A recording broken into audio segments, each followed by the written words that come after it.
آپ حضرات نے کیا ہدف متعین کیا ہے وہ آپ کا مسئلہ ہے، میں نے کیا ہدف متعین کیا اپنی زندگی کا میں آپ کی خدمت میں عرض کر دیتا ہوں۔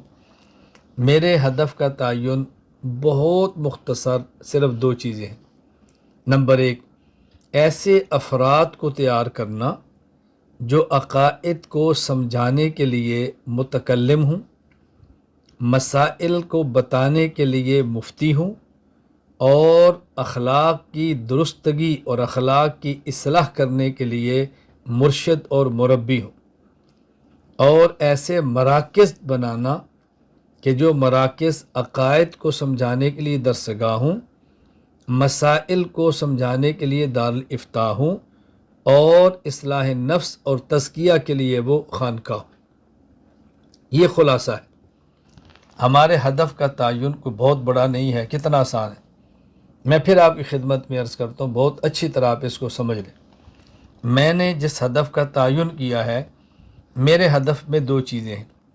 نمبر ایک، ایسے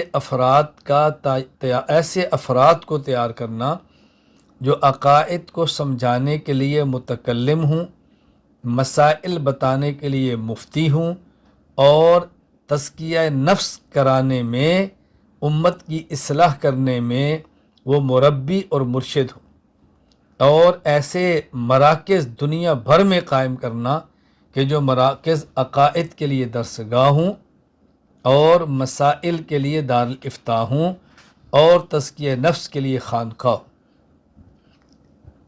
آپ حضرات میں سے جو میرے اس ہدف میں میرا ساتھ دے سکتا ہو، میں گزارش کروں گا کہ وہ میرے ساتھ رابطہ کرے اور وہ چلے۔ اس کے لیے آپ مال دے سکتے ہیں تو مال دیں، اپنے آپ کو پیش کر سکتے ہیں تو پیش کریں، دعائیں فرما سکتے ہیں تو دعائیں کریں، جو بھی آپ حضرات راستہ اختیار کر سکتے ہیں فرمائیں، اگر آپ کو سمجھ آ جائے کہ ہمارے ہدف کا تعین کیا ہے اور میں کیا کرنا چاہتا ہوں۔